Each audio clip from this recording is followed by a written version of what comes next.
بسم اللہ الرحمن الرحیم۔ میرے محترم عزیز دوستو، آج کے دور کے اندر تقریباً تمام والدین پریشان ہیں کہ ان کی اولاد ان کی بات نہیں مان رہی اور ہماری اولاد کی صحیح دینی تربیت نہیں ہو رہی۔ تو اصل بات یہ ہے کہ اس کے اندر کوتاہی ہماری خود کی ہے۔ ہماری خود کی کوتاہی کس طرح ہے کہ ہم بچپن کے اندر بچوں کو پیار محبت کے اندر کچھ نہیں کہتے۔ ہم کہتے ہیں کہ یہ میرا لاڈلا بیٹا ہے، یہ میری لاڈلی بیٹی ہے، یہ میری ایک ہی بیٹی ہے، یہ میرا ایک ہی بیٹا ہے، یہ جو مجھ سے جو بھی فرمائش کرے گا میں اس کی فرمائش کو پورا کروں گا، اگر میں نے اس کی فرمائش پوری نہیں کی تو جو ہے وہ میری شفقت کا حق جو ہے وہ صحیح طریقے سے ادا نہیں ہوگا۔ یہ سوچ کر کے ہم اولاد کی اچھے طریقے سے تربیت نہیں کرتے، اس کے اندر کسی غلط چیز کو دیکھتے ہیں تو اس کو ڈانٹتے نہیں ہیں، منع نہیں کرتے، اچھی تربیت نہیں کرتے۔ اور آج کے دور کے اندر چھوٹے بچوں کو جو وہ موبائل دیا جاتا ہے خاموش کرانے کے لیے۔ بچے نے گوڑ کیا، بچے نے شور کیا، اب کیا کیا کہ بچے کو موبائل پکڑا دیا۔ اب بچہ جو ہے وہ چھوٹی بچی جو ہے وہ موبائل کے اندر لگے ہوئے ہیں، کوئی گیم کھیل رہا ہے، کوئی فلمیں دیکھ رہا ہے، کوئی کیا دیکھ رہا ہے۔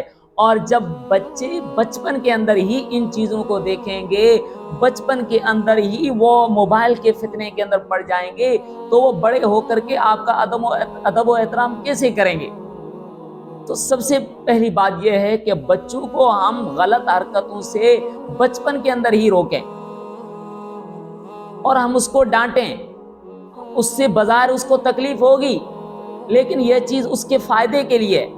اور دیکھو، بچے کو بخار آتا ہے، بچے کو کوئی بیماری ہوتی ہے، ہم اس کو ہاسپٹل لے کے جاتے ہیں، اب ڈاکٹر اس کو کہتا ہے کہ اس کو انجیکشن لگے گی۔ اب ہم یہ سوچ کر کے کہ بھائی انجیکشن لگے گی، میرا تو چھوٹا بچہ ہے، یہ چیخیں کرے گا، یہ روئے گا، اس وجہ سے میں انجیکشن نہیں لگاتا۔ کوئی اس طرح نہیں کہتا، سارے کہتے ہیں کہ جو ہے وہ انجیکشن لگوائی جائے گی تاکہ اس کے اندر ہی اس کا فائدہ ہے، تاکہ جو اس کو بیماری ہے، جو بخار ہے، وہ اس کا ختم ہو جائے۔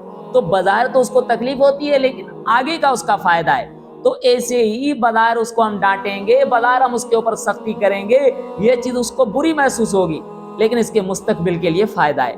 تو اچھی تربیت کے لیے ضروری ہے کہ ہم اولاد کو غلط حرکتوں سے روکیں اور بچپن سے ہی ہم بچوں کو نماز کا عادی بنائیں۔ حدیث شریف کے اندر آتا ہے کہ بچہ جب 7 برس کا ہو تو اس کو نماز کا حکم کریں، اور اگر 10 برس کا ہو اور وہ نماز نہ پڑھے تو اس کو ماریں۔ حدیث شریف کے اندر آیا ہے۔ اور ہم بچوں کو خود کچھ بھی نہیں کہتے۔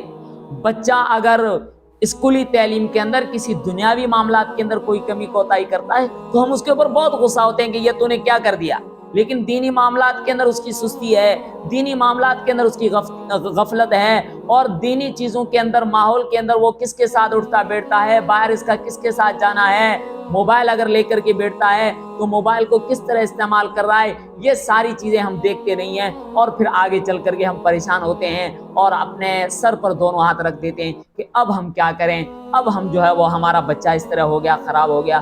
تو بھائی اس کے لیے ہم شروع سے بچے کی اچھے طریقے سے تربیت کریں، ان کو غلط چیزوں سے روکیں۔ شروع سے ہی بچپن کے اندر ہی گھر کے اندر دینی ماحول ہوگا۔ سب سے پہلے بچے اپنے والدین سے سیکھتے ہیں۔ آپ گھر کے اندر نماز پڑھیں گے، آپ گھر کے اندر ذکر و اذکار کریں گے، آپ گھر کے اندر فضائل و اعمال کی تعلیم کریں گے، آپ گھر کے اندر دینی ماحول پیدا کریں گے، تو جب آپ کے بچے ان چیزوں کو دیکھیں گے تو ان کے اوپر بھی اچھا اثر پڑے گا۔ اگر آپ کے بچے دیکھتے ہیں کہ میرا ابو میری امی پورے دن ٹی وی کے اوپر بیٹھے ہوئے ہیں، وہ پورا دن موبائل چلا رہے ہیں، جب وہ آپ کو ان چیزوں کے اندر دیکھیں گے تو وہ خود بھی ان چیزوں کے اندر مشغول ہو جائیں گے۔ تو اچھی تربیت کے لیے ضروری ہے کہ ہم خود بھی اپنے آپ کو بہتر بنائیں، اپنے گھر کے ماحول کو بہتر بنائیں، اور اس کے بعد اپنے بچوں کے اوپر، اپنے اولاد کے اوپر سختی کریں۔ بظاہر یہ سختی ان کو تکلیف دہ محسوس ہوگی لیکن ان کے مستقبل کا فائدہ ہوگا، آپ کے بھی مستقبل کا فائدہ ہوگا، اور آپ بھی جو ہے وہ مستقبل کے اندر خوش ہوں گے۔ اور جب معاشرے کے اندر آپ کا بیٹا، آپ کی بیٹی جائے گا تو لوگ کہیں گے کہ ماشاء اللہ، واہ واہ، کیا ان کے والدین نے ان کی تربیت کی ہے۔ تو اگر ہم اچھے طریقے سے تربیت کریں گے تو آپ کا نام بھی روشن ہوگا، اور اگر ہم نے اچھے طریقے سے تربیت نہیں کی، غلط تربیت کی، تو بچہ جا کر کے کوئی غلط کام کرے گا تو آپ کے اوپر ہی برا اثر ہوگا۔ تو آپ چاہتے ہیں کہ ہم معاشرے کی بدنامی سے بچ جائیں، تو شروع سے ہی، بچپن سے ہی اولاد کے اوپر کڑی نظر رکھیں، ان کی سختی سے نگرانی کریں، اور ان کو غلط چیزوں سے جو اس کے دین اور دنیا کے لیے نقصان دہ ان چیزوں سے ان کو دور رکھیں۔ اللہ تبارک و تعالیٰ سے دعا ہے کہ جو کچھ ہم نے کہا ہے، اللہ تبارک و تعالیٰ اس کے اوپر عمل کرنے کی